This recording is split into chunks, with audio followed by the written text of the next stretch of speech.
రాష్ట్రానికి ప్రకటించిన ప్రత్యేక ప్యాకేజీకి చట్టబద్ధత కల్పించేలా పార్లమెంట్లో పోరాడాలని తెలుగుదేశం పార్టీ నిర్ణయించింది.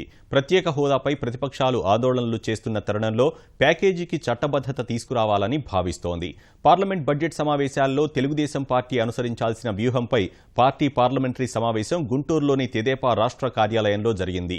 పార్టీ జాతీయ ప్రధాన కార్యదర్శి నారా లోకేష్, రాష్ట్ర అధ్యక్షుడు కళా వెంకట్రావు, పార్లమెంటరీ పార్టీ నాయకుడు సుజనా చౌదరి నేతృత్వంలో జరిగిన సమావేశానికి పార్టీ లోక్సభ, రాజ్యసభ సభ్యులు హాజరయ్యారు.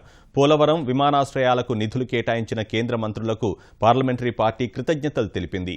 ఇదే స్ఫూర్తితో కేంద్రం నుంచి వీలైనంత ఎక్కువ నిధులు రాబట్టాలని నారా లోకేష్ ఎంపీలకు సూచించారు. నియోజకవర్గాల్లో ఎమ్మెల్యేలతో మరింత సమన్వయంతో ముందుకు సాగాలని చెప్పారు. దక్షిణాది రాష్ట్రాల్లో పార్టీని విస్తరించడంపై దృష్టి సారిస్తున్నామని అన్నారు. లోకేష్తో సమావేశం తర్వాత ఎంపీలు పార్టీ జాతీయ అధ్యక్షుడు చంద్రబాబు నాయుడిని కలిసేందుకు వెళ్లారు.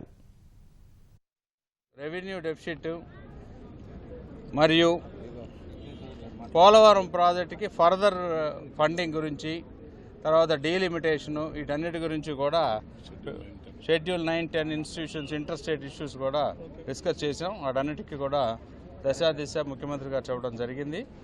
నెక్స్ట్ 15 డేస్లో ఇవన్నిటికీ చట్టబద్ధత కల్పించి మాకు ఇచ్చే విధంగా క్యాబినెట్ నోటు పెట్టాలని చెప్పి ఇంతకుముందు నుంచి కూడా డిమాండ్ చేస్తూ వచ్చాం. అది కొన్ని కారణాల వల్ల పెండింగ్ ఉండడం జరిగింది. వాటన్నిటిని కూడా క్లియర్ చేయడానికి మేమందరం రేపటి నుంచి పనిచేస్తాం. కాబట్టి స్పెషల్ ప్యాకేజీలో ఏదైతే వాళ్ళు ఒప్పుకున్నారో అవి చట్టబద్ధత గురించే, కానీ స్పెషల్ కేటగిరీ స్టేటస్ అనేది ఎలాగైనా 12th ప్లాన్ అయిపోయింది కాబట్టి అది ముగిసిపోయిన చాప్టర్ అనేది మాత్రం క్లారిటీ తీసుకున్నాం.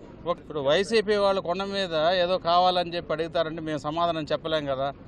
సాధ్యాసాధ్యాలు చూసి చట్టం ప్రకారం ఏమి రావాలో, రాజ్యాంగబద్ధంగా మనకి ఏం రావాలో అవి మాత్రం సాధించడానికి మేము మా ఎంపీస్ అందరం కూడా కష్టపడ్డాం. ఇప్పుడు దాకా ఫర్దర్గా కష్టపడి దానికి చట్టబద్ధత కల్పించి ఆంధ్రప్రదేశ్కి ఎటువంటి రకమైన నష్టం జరగకుండా చూస్తానికి మాత్రం మేము ఫైట్ చేస్తాం.